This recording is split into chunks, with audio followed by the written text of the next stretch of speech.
경제 이야기 따라잡기 14. 국민소득의 측정과 경제 성장. 메일이 도착했습니다. 안녕하세요, 여러분. 오늘은 경제 이야기 따라잡기의 14번째 시간입니다. 학습에 들어가기 전 여러분이 경제에 대해 어느 정도 알고 있는지 확인해 보도록 할까요? 네, 잘 맞췄어요. 그럼 이번 시간에 어떤 내용을 학습하게 될지 함께 살펴볼까요? 이번 시간엔 국민소득의 측정과 경제 성장에 대해 알아보겠습니다. 앞서 학습한 국민소득 3면 등가의 법칙에 따라 생산 국민소득, 분배 국민소득, 지출 국민소득이 항상 같기 때문에 국내 총생산은 경제 전체의 총지출과 항상 같습니다.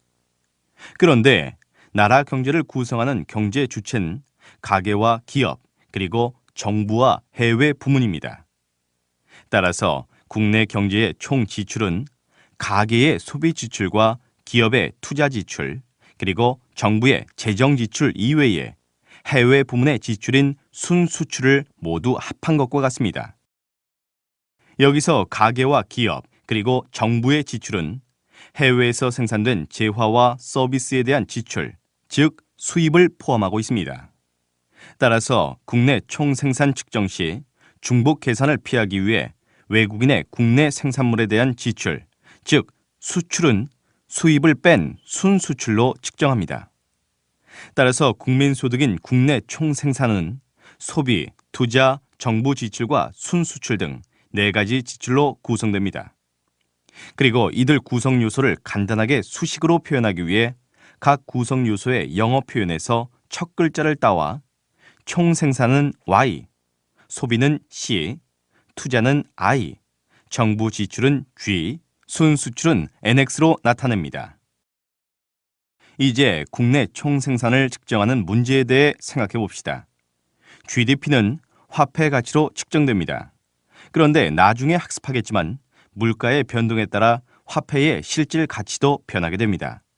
따라서 이러한 점을 고려해서 GDP를 2가지 방법으로 측정하는데 그 중에 하나는 명목 GDP고 또 하나는 실질 GDP입니다. 명목 GDP는 현재 측정 시점에서의 재화 및 서비스의 가격으로 계산된 GDP를 의미하며 실질 GDP는 사전에 정해진 기준 시점에서의 재화 및 서비스의 불변 가격으로 계산된 GDP를 의미합니다. 예를 들어 2004년의 명목 GDP는 2004년에 생산된 재화와 서비스를 그 해의 가격으로 계산한 것입니다. 명목 GDP는 보통 같은 연도의 각국 경제력을 비교하는 데 유용하게 사용되고 있습니다. 명목 GDP만을 비교해선 서로 다른 연도 간의 한 국가의 GDP가 실제로 얼마나 증가했는지를 분명하게 알 수 없습니다. 예를 들어 2005년에 생산된 재화와 서비스가 2004년과 동일하더라도 1년 동안 물가가 10% 상승하면 명목 GDP는 10% 증가해서 마치 생산량이 증가한 것처럼 보이기 때문입니다. 따라서 서로 다른 연도 간의 재화와 서비스의 생산이 실제로 얼마나 더 많이 증가했는지를 정확히 파악하기 위해선 과거의 특정 연도를 기준으로 한 가격을 사용해야 합니다. 즉, 2005년과 2004년에 각각 생산된 재화와 서비스를 모두 기준 연도인 2000년의 가격으로 계산한다면 1년 동안의 재화와 서비스가 얼마나 더 생산됐는지를 알 수 있습니다. 이와 같이 특정 연도를 기준 연도로 정해놓고 그 해의 가격으로 계산한 각 연도의 GDP를 실질 GDP라고 합니다. 지금까지 한 국가의 총 생산을 측정하는 지표로서 GDP의 구성 요소와 측정 방법에 대해 알아봤습니다. 그런데 한 국가의 총 생산을 측정하는 방법으론 국내 총생산 이외에 국민 총생산이란 지표가 있습니다. 국내 총생산은 생산자가 내국인이든 외국인이든 국적에 상관없이 한 나라의 국경 내에서 생산된 최종 재화와 서비스의 가치를 기준으로 측정되는 개념입니다. 이에 반해 한 국가의 총생산물을 영토에 관계없이 그 나라 국민이 생산한 최종 재화와 서비스의 가치를 기준으로 측정할 수도 있는데 이를 국민 총생산, 즉 GNP라고 합니다. 따라서 미국 영토에서 한국 사람이 자본을 투자해서 생산한 재화는 한국의 GDP에 포함되지 않지만 한국의 GNP에 포함됩니다. 그런데 한 나라의 전반적인 생산 수준을 나타내는 지표로서 GNP보다 GDP를 더 많이 쓰고 있습니다. 왜냐하면 세계화가 진전으로 인해 다국적 기업들이 현지인을 고용해서 생산 활동을 하는 경우가 크게 증가하면서 한 나라의 생산 활동이 얼마나 활발한가를 보여주는 지표는 국민 총생산보다 국내 총생산이 더 적합하다는 인식이 확산됐기 때문입니다. 우리나라도 국제 추세에 발맞춰 1995년부터 경제 성장의 중심 지표를 GNP에서 GDP로 변경해서 발표하고 있습니다. 우리는 앞에서 국민 소득의 대표적인 척도로서 국내 총생산과 국민 총생산을 살펴봤습니다. 이 척도는 한 나라 경제 전체의 생산 활동 수준을 측정하는 생산 지표입니다.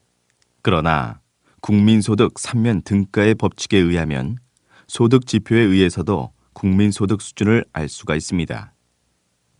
구매력을 나타내는 소득 지표를 작성해서 나라 간의 비교가 용이하게 하도록 국제연합에선 국민계정체계라는 기준을 각국에 권고하고 있습니다. 우리나라는 이 기준에 따라 소득 지표인 국내 총소득과 국민 총소득을 편제하고 있습니다. 국내 총소득과 국민 총소득의 관계는 앞서 학습한 국내 총생산과 국민 총생산의 관계와 동일합니다. 국내 총소득은 자국의 영토 내에서 생산된 최종 생산물의 실질적인 구매력을 나타내는 지표로서 국내 총생산에 교환되는 상품 간의 국제 가격 변화에 따른 실질 손익을 반영해서 측정합니다. 따라서 국내 총소득은 영토가 중요한 판단 기준이 됩니다. 한편 국민 총소득은 자국의 국민이 생산에 참여한 대가로서 받은 소득의 합계를 나타내는 지표로서 국내 총소득의 대외 순수치 요소 소득을 반영해서 측정합니다. 따라서 국민 총소득은 국적이 중요한 판단 기준이 됩니다. 세계 여러 나라들을 비교해보면 생활 수준에 엄청난 차이가 있음을 알 수 있습니다. 세계 최강 선진국들의 1인당 국민소득의 평균은 후진국들의 1인당 국민소득 평균의 10배가 넘습니다. 물론 이러한 소득 격차는 삶의 질의 차이를 가져옵니다. 한 나라를 시간의 흐름에 따라 비교해봐도 생활 수준에서 큰 차이를 발견할 수 있습니다. 우리나라와 싱가포르 그리고 대만과 같은 나라들은 지난 몇십 년 동안 매년 약 7%의 경제 성장을 기록하면서 1인당 국민소득을 꾸준히 증가시켜왔습니다. 이와 같은 시간의 흐름에 따른 국민소득의 장기적인 증가 현상을 경제 성장이라고 부릅니다. 경제 성장은 명목 국민소득의 증가로도 말할 수 있지만 보통은 물가 변동을 제외한 나라 전체 실질 국민소득의 증가를 말합니다. 그런데 한 국가의 국민이 얼마나 풍요롭게 살 수 있는지를 판단하는 데는 국가 전체의 국민소득보단 1인당 국민소득을 기준으로 판단하는 것이 좋습니다. 왜냐하면 국가 전체의 국민소득이 증가하더라도 이를 인구수로 나누어준 1인당 국민소득은 예전과 동일하거나 오히려 낮아질 가능성이 있기 때문입니다. 따라서 좀 더 엄밀한 의미에서 경제 성장은 국민소득의 전체 규모가 아니라 1인당 실질 국민소득의 지속적인 증가로 봐야 할 것입니다. 그렇다면 한 국가의 경제 성장을 결정짓는 요인은 무엇일까요? 경제 성장은 한 국가의 1인당 국민소득이 지속적으로 증감을 의미한다고 앞에서 학습했습니다. 그리고 국민소득은 국내 총생산으로 측정된다는 것도 학습했습니다. 결국 경제 성장을 위해선 재화 및 서비스의 생산 증대가 필요하다는 점을 알 수가 있습니다. 따라서 경제 성장을 결정짓는 요인은 바로 생산량을 결정짓는 생산 요소가 됩니다.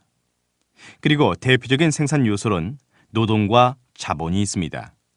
따라서 노동과 자본의 확충을 통해서 국가의 경제 성장을 달성할 수 있습니다. 특히 경제 성장을 위해선 자본의 축적이 중요한데 이러한 자본의 축적은 현재 소비를 희생한 저축의 대가로 이루어집니다. 바로 이 점이 우리가 소비보단 저축을 중요하게 평가하는 이유 중에 하나입니다. 한편 투자는 자본을 증가시키는 모든 행위를 말합니다. 따라서 투자율이 높다는 것은 자본의 축적이 크게 이루어지고 있음을 의미합니다. 이를 통해서 자본의 축적이 경제 성장에 얼마나 중요한지를 실증적으로 확인할 수 있습니다. 전 세계의 나라를 대상으로 경제 성장률과 투자율 간의 관계를 살펴보면 대체로 투자율이 높은 나라의 경제 성장률이 높음을 알 수 있습니다. 일본은 1960년 이후 1990년대 초반까지 투자가 실질 GDP에서 차지하는 비중이 30%에 육박했으며 싱가포르는 2000년까지 그 비중이 30%를 넘었습니다. 그 결과 동기간 동안 일본의 연평균 경제 성장률은 5%를 넘었으며 싱가포르는 7%에 달하는 수준을 보였습니다. 우리나라의 경우도 1970년 이후 투자가 실질 GDP에서 차지하는 비중이 30% 내외의 높은 수준을 보이고 있으며 1971년부터 2003년 중에 우리나라는 7%에 근접하는 경제 성장을 기록했습니다. 반면 같은 시기에 방글라데시나 루안다와 같은 나라의 투자 비율은 실질 GDP의 5%보다 적으며 이 두 나라의 경제 성장률도 1%를 조금 넘고 있는 정도입니다. 이와 같이 저축과 투자는 경제 성장의 중요한 요인입니다. 그러나 1인당 국민소득의 지속적인 증가는 단순한 자본의 확충만으로는 불가능합니다. 왜냐하면 자본의 투입량이 증가함에 따라 1인당 실질 GDP가 증가하는 속도가 감소하는 수학 체감의 법칙이 나타나기 때문입니다. 그런데 수학 체감의 법칙은 다음과 같은 이유로 나타나는 현상이라고 이해할 수 있습니다. 예컨대 5명의 노동자가 처음 기계 한 대를 이용하고 있을 때 기계를 한 대씩 추가적으로 더 도입하면 생산량이 크게 증가할 것입니다. 그러나 1인이 운용 가능한 기계가 최대 한 대고 이미 5대의 기계를 사용하고 있다면 추가적으로 기계를 한 대 더 도입하더라도 이 기계는 거의 가동되지 않을 것입니다. 따라서 각 기계당 평균 생산량은 감소하면서 수학 체감 현상이 나타나게 됩니다.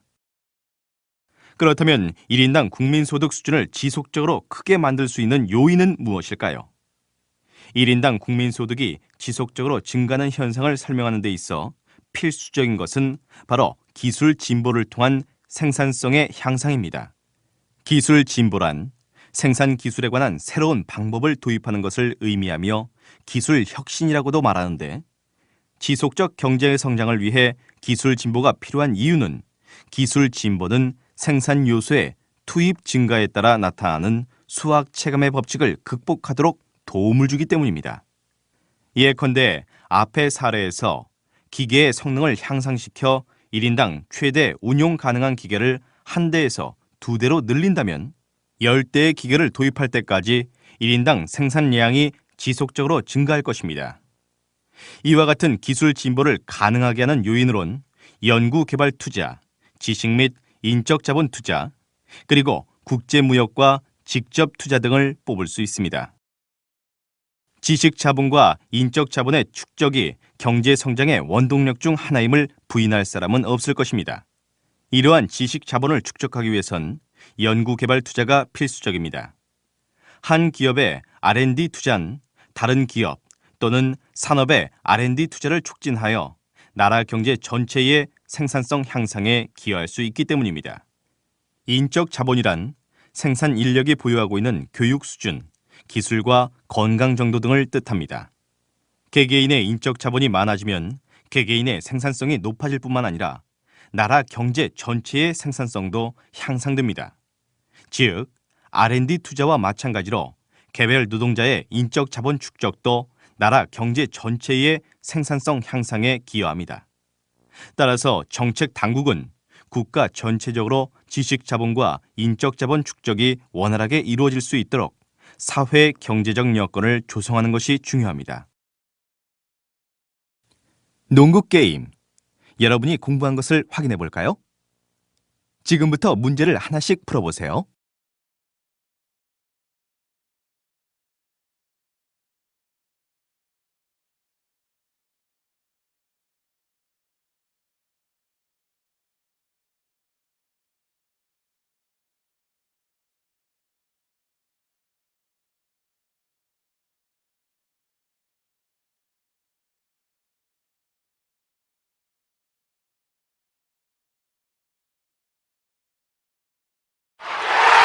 맞았습니다.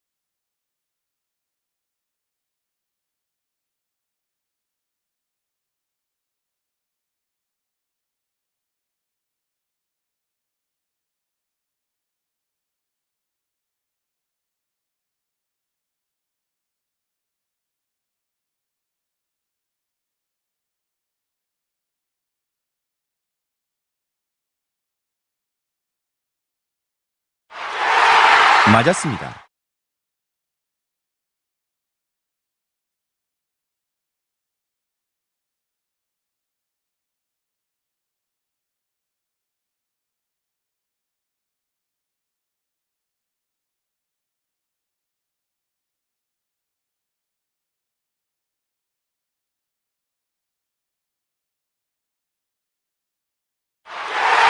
맞았습니다.